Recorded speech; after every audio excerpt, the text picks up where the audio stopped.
오늘은 느헤미야서 4장을 보겠습니다. 느헤미야서 4장을 보겠습니다.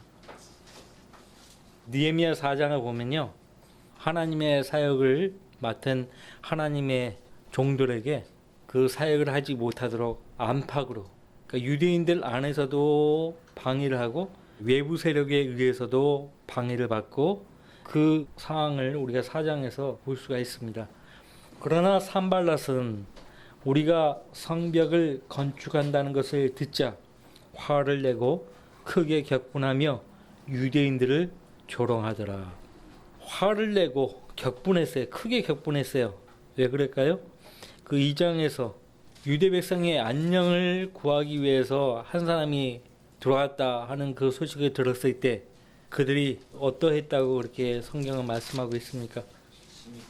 심히 근심했다, 걱정했다, 그렇게 말을 했죠. 이제는 이제 행동으로 보여주려고 해요. 이제 조롱부터 하는 거예요. 조롱부터.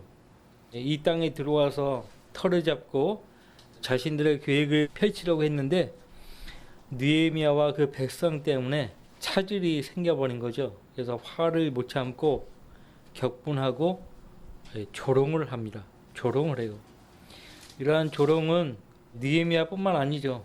유대인의 역사, 이스라엘 역사의 근대까지 와서도 지금도 계속 조롱을 하고 있어요. 아랍 형제단, 헤즈볼라, 이슬람 극단주의자들에게서 팔레스타인 그 조직에 의해서 이렇게 계속 비난과 조롱을 받고 있다는 것을 아셔야 돼요. 조롱하더라. 그가 그의 형제들과 사마리아의 군대 앞에서 선언하여 말하기를. 산발랏이에요. 토비아와 함께한 사람이죠. 아라비안 계sem과 함께한 사람인데 이 산발랏이 그의 형제들과 사마리아의 군대 앞에서 선언하여 말했다라고 해서 사마리아의 군대. 그런데 지금 어느 제국이 통치를 하고 있어요? 인도에서부터 이집트까지 페르시아 제국이 통치를 하고 있어요. 그럼 사마리아에 군대를 조직했다는 것은 왕이 허가를 했는지 안 했는지는 모르겠지만은 페르시아 제국의 영토에는 다 페르시아 왕이 명령한 군대들이 다 있는 거죠. 근데 사마리아의 군대가 별도로 조직이 되었다. 실제적으로 왕이 모르게 조직했을 가능성이 커요. 그 조직한 목적도 바로 느헤미야와 그 백성들을 방해하고 공격할 목적으로 이 군대가 조직이 되었다는 거예요. 만약에 그렇다면은 느헤미야가 머지않아 왕을 만나게 되면 보고를 할 거 아닙니까? 그러면 이들은 다 이제 파리목성이에요. 산발랏, 토비앗, 아라비안 계셈, 그 외의 사람들은 다 묶어가지고 왕에 의해서 토벌이 될 것입니다. 그러니까 분명히 누가 읽어도 이 군대는 사적인 조직이에요. 페르시아 제국의 왕에 의해서 조직된 군대는 아닙니다. 근데 이 산발랏이 선언하여 말했는데 이 유약한 유대인들이 무엇을 하는 것이냐? 그들이 힘을 보강하겠는가? 왜 유약한 유대인들이라고 말을 합니까? 조롱합니까? 얼마나 힘이 없으면 이방 나라에 먹혔냐 이거예요. 바벨론, 아시리아, 메디아, 이제는 페르시아에 의해서 먹히고 있냐 이거예요. 이 유약한 유대인들이 무엇을 하는 것이냐? 그들이 힘을 보강하겠는가? 그들이 제사를 드리려는가? 그들이 하루 만에 끝장을 내려는가? 그들이 불타버린 쓰레기 더미에서 돌들을 일으키려는가 하더라. 예루살렘을 불타버린 쓰레기 더미라고 그렇게 평가절하하고 있죠. 지금 이 산발랏의 이 선언을 사실상 누가 듣고 계시죠? 하나님이 듣고 계시고 여기에 기록을 하셨어요. 다 듣고 계시는 거예요. 산발랏은 하나님께 큰 실수를 하고 있어요. 그때 그 곁에 있던 암몬인 토비아가 말하기를 그들이 건축하는 것 위에 여우 한 마리가 올라가도 그들의 돌 성벽을 부수어 내리라 하더라. 그들이 무엇을 할 수 있는가 이거예요. 성벽들을 봤을 때도 전혀 힘이 하나 없는, 그러니까 여우 한 마리가 올라가도 그들의 돌 성벽을 부숴 낼 것이라고 이런 조롱을 하고 있습니다. 이런 조롱을 듣고 느헤미야가 의기소침했는가? 절대 아닙니다. 그냥 먼지처럼 무시해버리는 거예요. 먼지처럼. 이 조롱이 근거 있는 조롱도 아니에요. 전혀 개의치 않고 오직 하나님께 기도를 올리죠. 오 우리 하나님이여 들으소서. 우리가 메시를 받았으니 그들의 욕을 그들의 머리 위로 돌이키사 그들이 사로잡혀간 땅에서 먹이가 되게 하시고 그들의 죄악을 덮지 마시며 그들의 죄를 주 앞에서 지우지 마시고 이는 그들이 건축하는 자들 앞에서 주를 경노케 하였음이니이다. 저주하는 기도를 올리고 있죠. 다윗도 시편에서 그런 기도를 하죠.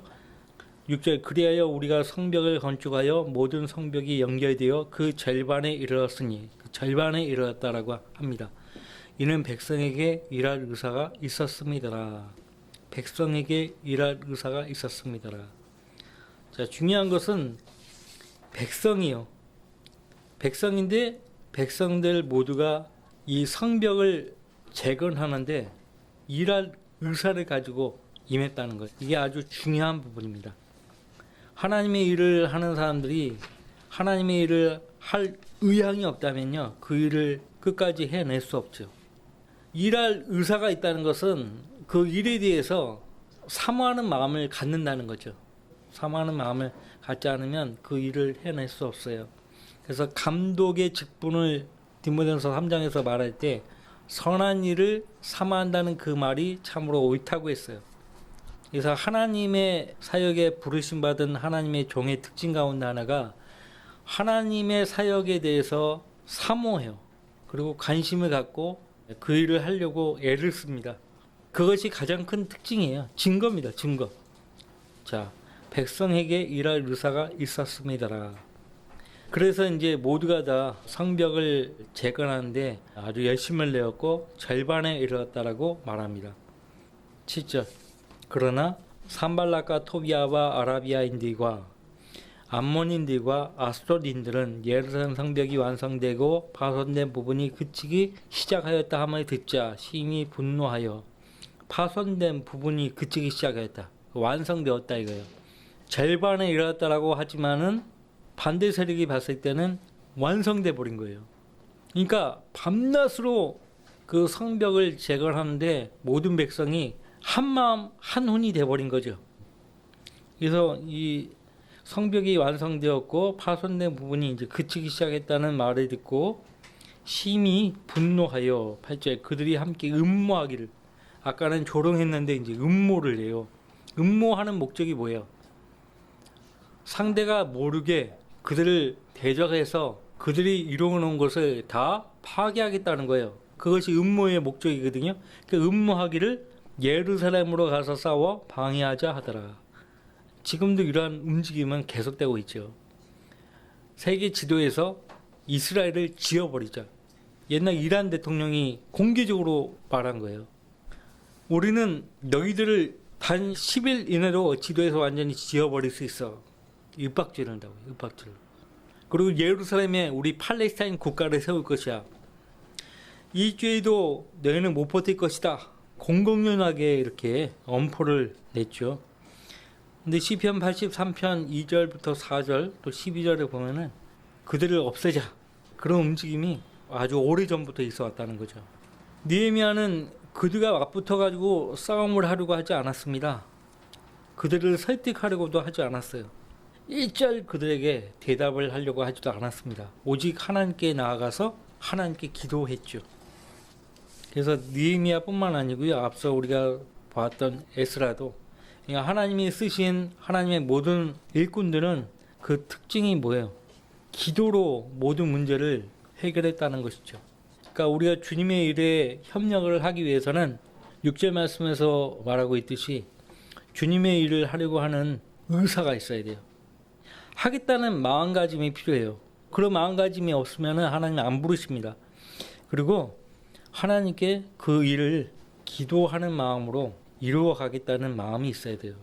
9절 말씀 보시면요. 그러므로 우리가 우리 하나님께 기도하고, 느헤미야만 그런 것이 아니라 느헤미야와 함께한 모든 백성이 우리 하나님께 기도하고 그들 때문에 밤낮 그들에 대하여 파수꾼을 세웠더라. 파수꾼을 세웠다는 얘기는 뭐예요?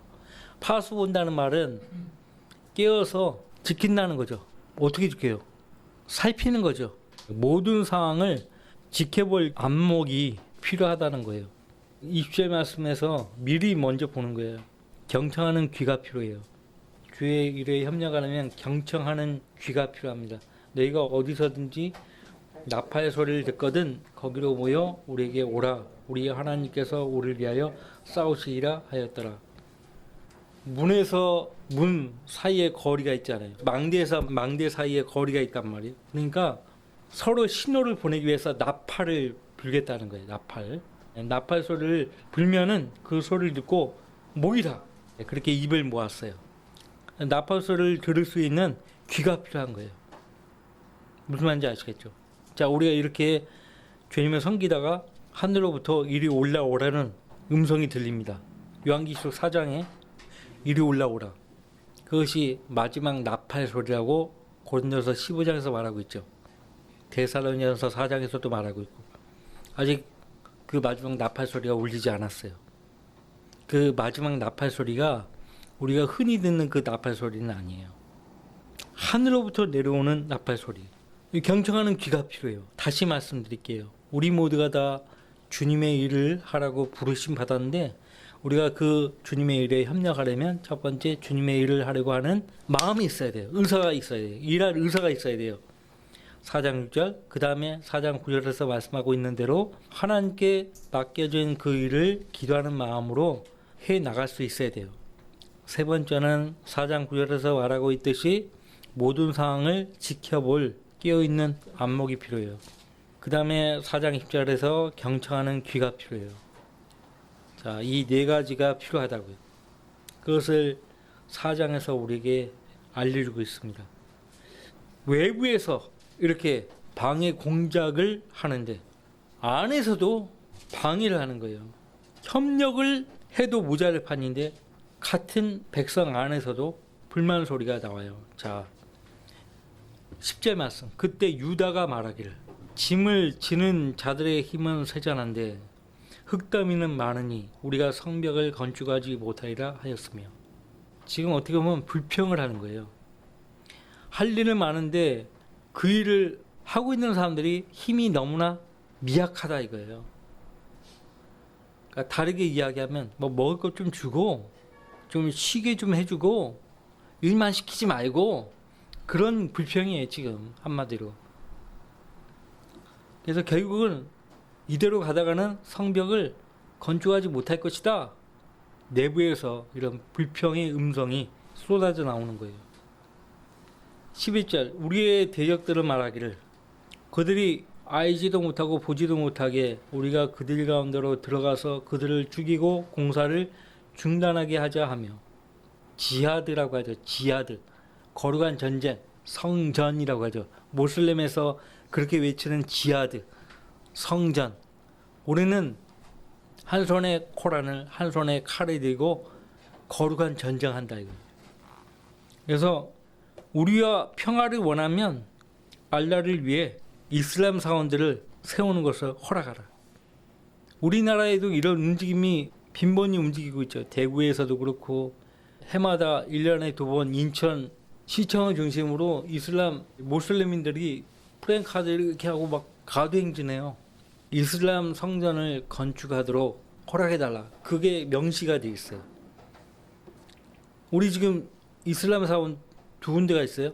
여기 인천에 부평 백운역 앞에 있고, 그 다음에 저기 제무포역 수봉산 공원 밑에 있더라고요.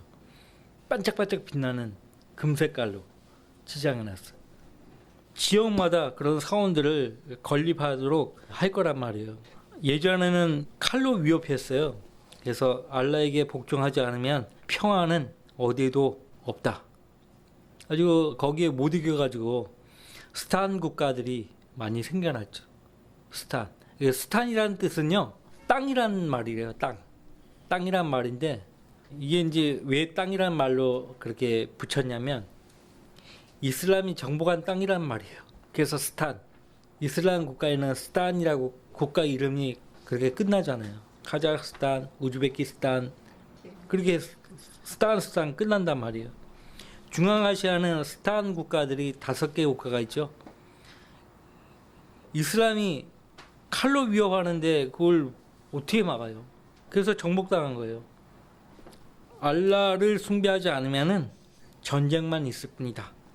게다가요, 이슬람 사원을 허용하면은 더 사원을 건립하기 위해서 국가적으로 우리에게 종교세를 내라 이거예요. 국민들에게 종교세를 내게 해서 그 세금을 우리에게 돌려달라. 이거를 전문 용어로 지즈야라고 합니다. 지즈야. 그런데 느헤미야는 그런 외적 세력에 무릎을 꿇지 않고요. 오직 하나님께 무릎을 꿇습니다. 그래서 기도를 했죠. 하나님께 기도를 올렸어요. 그래서 12절 그들 곁에 거하는 유대인들도 앞서 10절에 유다가 말했죠. 그리고 12절 그들 곁 우리의 대적들을 말합니다. 산발라, 토비아, 아라비아인들, 아스토린들, 암몬인들, 유대인들이 그들 곁에 거예요. 아주 잘못됐죠. 이방 민족들과 성별을 해야 되는데 성별을 안 하고 있어요. 그들 곁에 가는 유대인들도 와서 10번이나 10번씩이나 우리에게 말하기를 너희가 우리에게로 돌아올 모든 곳으로부터 그들이 너희에게 임하리라 하더라. 너희들 때문에 저들이 계속 위협하지 않냐 이거예요. 그러니까 일종의 간첩 행위를 하고 있는 거예요. 저들의 요구 사항을 이들 유대인들이 가져와 가지고 느헤미야에게 보고를 하는 거예요. 여기 유다와 유대인들 있잖아요. 이 사람들이요. 그 6장 17절 말씀 보시면요. 유다의 귀족들이 나오거든요. 유다의 귀족들이 나오는데 이 유다의 귀족들 가운데 많은 사람들이요. 토비아에게 서원을 해요. 서원한다는 얘기는 약속한다는 거거든요. 그러니까 우리가 당신들을 돕겠다 이거예요. 돕겠다고 약속한 서원한 그런 자들이 유다의 귀족들 가운데 많은 거예요. 자, 귀족들이 그들 편에 붙은 겁니다. 자, 보세요. 이스라엘 백성의 안녕을 구하기 위해서 느헤미야가 돌아왔다는 말을 듣고 아라비안 게셈, 토비아, 산발랏 이 사람들이 근심했다고 했잖아요. 왜 근심했다고 했어요? 성경에 자세히 나와 있지 않지만 그 약속의 땅에 이스라엘 땅에 들어와 가지고 뭘 해 먹으려고 계획을 했는데 귀족들이 보니까 그들의 사업 수완이 아주 괜찮아 보이거든요. 그래서 거기서 뭘 좀 떡고물이라도 주워 먹으려고 붙은 거예요. 그래서 우리가 당신들을 돕겠다 하고 서원까지 한 유대의 귀족들이 많았다고 말씀하고 있고, 게다가 이 유다의 귀족들이 13장에 가서 보면은 안식일들을 위반합니다. 안식일들을 위반해요. 유대인들은 율법에 따라 안식일이 되면 집 밖을 나오면 안 돼요. 근데 밖에 나와서 상업행위를 해요. 포도즙틀을 밟고 곡식단을 나귀에 실어 가져가는 것을 느헤미야가 직접 봤다고 했어요. 13장 15절 말씀에서. 게다가 이들이 투로 사람들을 예루살렘에 들어오게 가지고 물고기들을 팔게 만든 거예요. 큰일이죠. 자, 이제 다시 돌아오세요. 4장으로. 이 유대의 대적들 곁에 가는 이 유대인들이 와가지고 10번씩이나 느헤미야가 와가지고 뜻을 돌이키라고 예루살렘 성벽 건축하는 것을 멈추라고 그렇게 요구했어요. 13절. 그러므로 내가 성벽 뒤 낮은 곳과 높은 곳에 배치하되, 역시 느헤미야는 이런 지하에 무시해버리죠. 무슨 멍멍이 소리냐 하면서 그냥 대꾸도 안 하고, 그러므로 내가 성벽 뒤 낮은 곳과 높은 곳에 배치하되, 사람들을 배치해요. 일할 사람들을 배치하고 그들의 족속을 따라 칼과 창과 활 가진 사람들을 배치하고. 자, 미친 계획에는 뭐가 필요한 거예요? 몽둥이가 필요한 거예요. 말이 필요 없어요. 그냥 눈으로 보여주는 거예요. 칼, 창, 활 가진 사람들을 배치하고 돌아본 후 일어나서 귀족들과 치리자들과 백성의 남은 자들에게 말하기를, 너희는 그들을 무서워 말고 위대하시고 두려우신 주를 기억하여 너희 형제, 너희 자녀, 너희 아내와 너희 집을 위해 싸우라 하였더라. 그렇죠. 국가 안보는 국민 스스로가 책임지는 거예요. 자주 국방이 중요한 거예요. 국민 스스로의 힘으로 자기 국가를 지키는 거예요. 그래서 그 국민의 의무가 있잖아요. 납세의 의무, 교육의 의무, 그 다음에 병역의 국방의 의무가 있잖아요. 남자는 국방의 의무를 수행해야 돼요. 국민이 스스로 국가를 위해서 지키는 거예요. 그래서 느헤미야도 너희 형제, 너희 자녀, 너희 아내와 너희 집을 위해서 싸우라. 이 말을 듣고 싸우지 않을 사람이 누가 있겠냐고요. 앞에 유다와 대적되게 되어가는 유대인들은 사실상 자기 민족을 버린 거예요. 민족 배반자예요. 제일 무서운 것이 같은 민족을 박해하는 거예요. 일제강점기 때도 완장찬 사람이 제일 무서워. 북한에서 내려왔을 때도 종이었던 사람들에게 다 완장을 차주는 거야. 그 주인이 얼마나 잘해줬는데 그 종이 횟가되게 가지고요. 하루아침에 죽창으로 자기 주인을 찔러 죽이고 하는 거예요. 실제 그런 일이 있었단 말이죠. 그래서 동족 상잔의 비극이에요. 같은 형제인데 한편은 국방부, 한편은 인민군. 국군과 인민군. 형제인데 그 사상 때문에 동족 상잔의 비극이에요. 그래서 여기에 사람이 사람의 피부를 바꾸리까? 그 유태인과 관련된 영화들을 보죠. 소 비버라는 영화가 있어. 소 비버. 그 유태인들을 수용하는 수용소 이름 가운데 하나예요. 아우슈비츠 대수용소 폴란드 그 수용소만이 있는 것이 아니고 소 비버 유명한 수용소예요. 거기에서 일어났던 실화를 영화로 만든 이야기인데 유태인에게 완장을 채워준 거예요. 그래서 밀고하게 하는 거예요. 자기 형제인데 나치에게 다 일러 바치는 거예요. 비극이에요, 비극. 자, 15절. 그 사실이 우리에게 알려졌다는 것을 우리 원수들이 들은 후 하나님께서 그들의 계략을 무산시키셨으므로 우리 모두는 성벽으로 돌아가 각자 자기 일을 하였더라. 누가 대적자들의 계략을 무산시켰다고요? 하나님이. 왜 하나님이 그 대적자들의 그 계략을 무산시켰을까요? 누가 무엇을 한 거예요? 느헤미야가 기도했잖아요. 그 기도에 대한 응답이에요. 15절 말씀. 앞에서 4절 말씀부터 기도했잖아요. 4절 5절 기도했는데 그 기도에 대한 응답이 15절이에요. 그리고 백성에게 기도하라고 당부했잖아요. 기도의 응답이에요. 자, 하나님께서 그들의 계략을 무산시켰다. 우리 기도를 들으시고. 그러니까 그 도전을 받은 거죠. 그래서 우리 모두는 성벽으로 돌아가 각자 자기의 일을 하였더라. 각자 자기 일이 있어요. 여러분들이 여러분의 일이 있다고요. 내가 이 교회에 속해서 내가 할 일이 무엇인지를 아직도 모르고 있으면 곤란해요.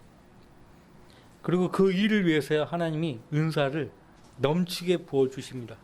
처음에는 한 가지 은사만 줬는데 열심히 신실하게 일하니까 거기에 필요한 은사들을 부가적으로 더 주시는 거예요. 하나님이 각자 자기 일을 하였더라. 각자 자기 일을 하였더라. 국민이 자기 자리에서 각자가 맡은 일에 충실하면요, 그 국가는 외세가 감히 함부로 못해요. 중국과 러시아가 우리나라 함부로 못하는 이유가 뭔지 아세요? 우리나라 사람들이 각자 자기 맡은 그 자리에서 정말 열심히 성실하게 살아가잖아요. 새벽 3시만 넘으면 차 소리가 들리잖아요. 벌써부터 일어나가지고 일을 하러 가는 거예요. 새벽 4시 차에 그 타면은 버스가 꽉 차요, 그냥. 새벽일 나가는 사람들로. 그렇게 부지런해요. 우리나라 국민성이에요. 그러니까 열심히 살면은 그 민족은 다른 외세가 함부로 하지를 못해요. 절대. 지역교회도 지역교회에 속한 성도들이 각자 자기 일을 알아서 신실하게 하면 마귀가 함부로 못한다니까요. 절대 못해요. 16절. 그때로부터 내 종들의 반은 공사를 하였고 다른 반은 창들과 방패들과 활들과 갑옷들을 지녔으며 치리자들은 유다 온 집 뒤에 있었더라. 성벽 위에서 건축하는 자들과 짐을 지우는 자들과 짐을 지는 자들은 각자 한 손으로는 공사를 하고 다른 손에는 무기를 지녔더라. 우리나라 박정희 대통령한테 새마을 운동 아이디어를 준 사람이 있어요. 건국대학교 유태현 교수. 유태현 교수 들어보셨는가 몰라요. 대통령의 그 명을 받고요. 예루살렘으로 갑니다. 이스라엘로 가요. 그래서 그 키부츠 거기 가가지고 다 보고 보고를 해요. 대통령한테. 그래서 대통령이 청도에다가 본부를 딱 세우고 거기서부터 새마을 운동이라고 이름을 짓고 그렇게 하기 시작해요. 내가 어디 다큐를 보니까 우리나라 대통령이 초등학교 선생님 출신 아닙니까? 그러니까 각 마을마다 시멘트를 다 이렇게 배급해주고 어떻게 하는가 보시는 거예요. 어떤 마을을 가보니까 길을 내고 그 배수로 만들고 하는 거예요. 그런 마을마다 상을 주고 더 지원해주고 그러니까 이제 힘이 나니까 이게 새마을 운동이 퍼져나간 거예요. 전국적으로. 어디서 배웠을까요? 그 유태현 교수가 여기서 각자 한 손으로는 공사를 하고 다른 손에는 무기를 지녔더라. 그래가지고 새마을 운동과 더불어 예비군, 우리나라 예비군 창사할 때 아주머니들도 함께 했어요.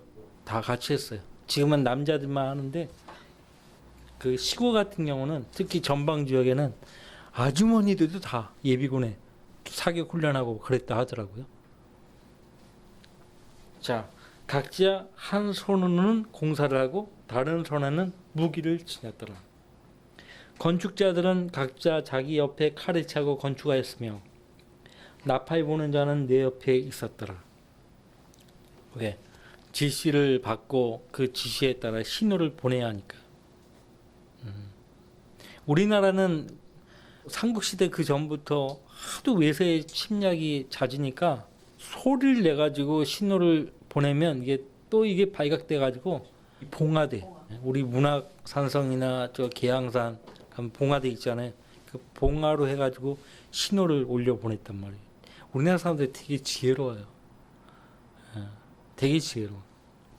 근데 나팔을 통해서요 신호를 보내게 하는 거예요.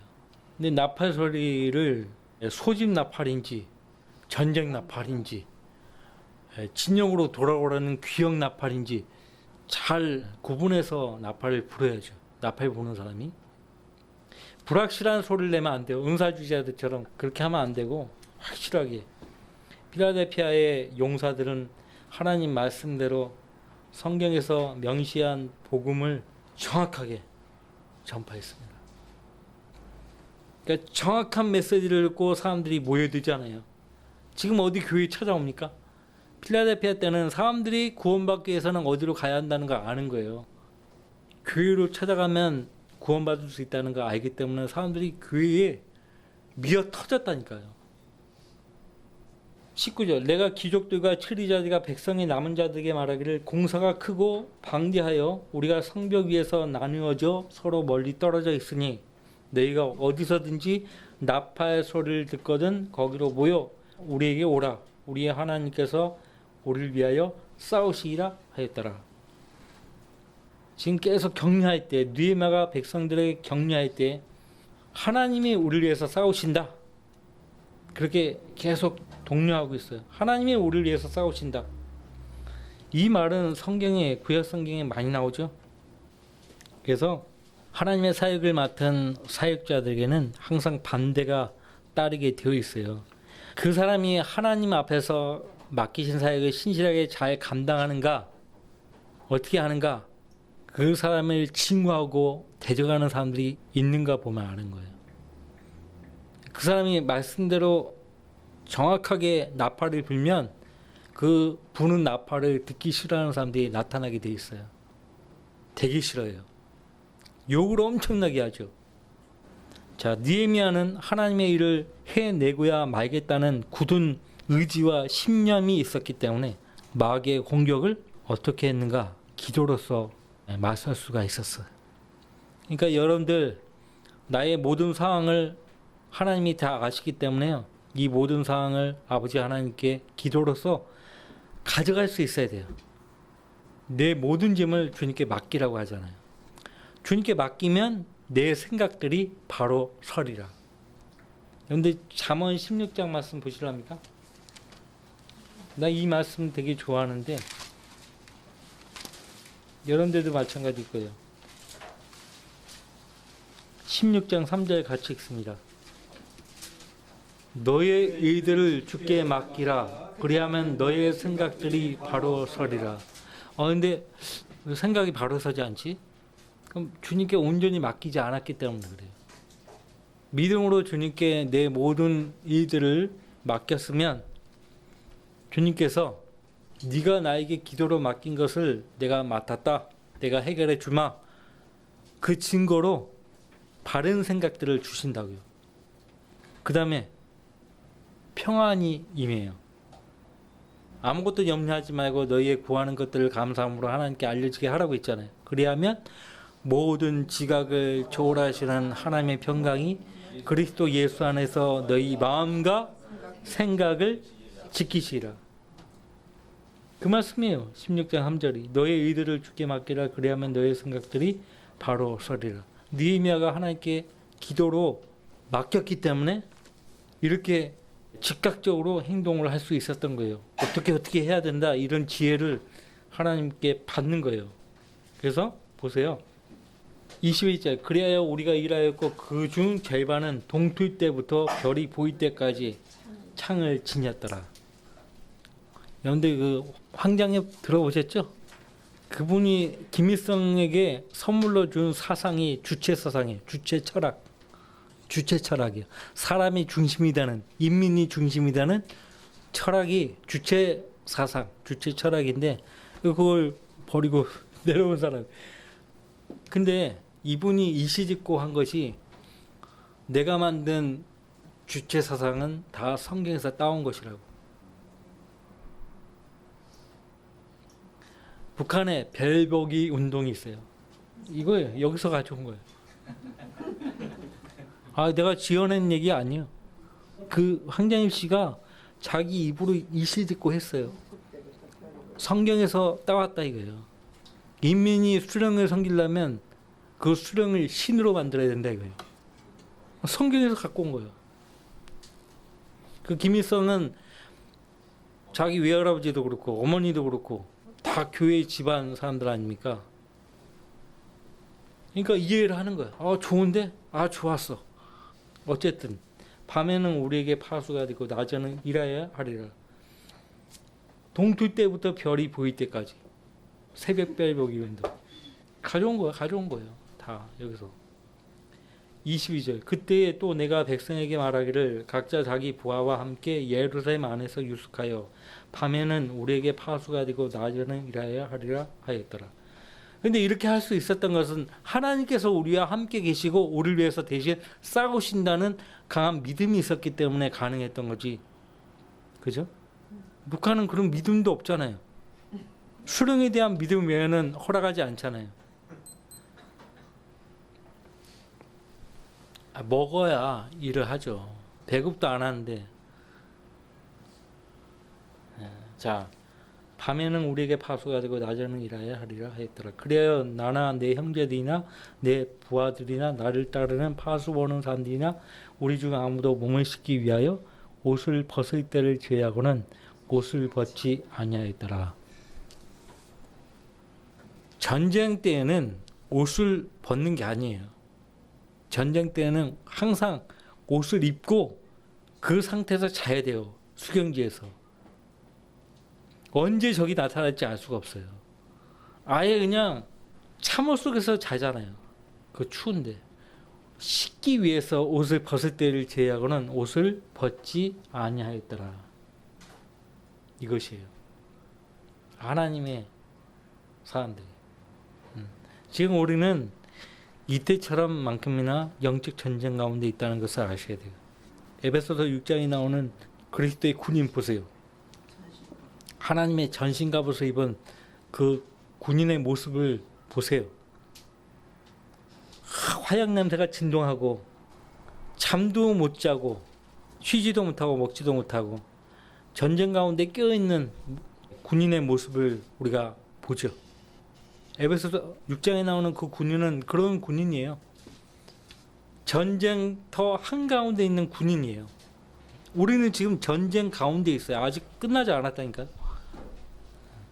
마치 다 끝난 것처럼 모자는 막 뒤집어 쓰고 갑옷은 어디 뭐 입는 둥 마는 둥 그냥 살짝 걸치고 그러면 안 되는 거예요. 이 그리스도인이 어디 가면 항상 성경을 갖고 다니라고 했잖아요. 작은 성경이라도.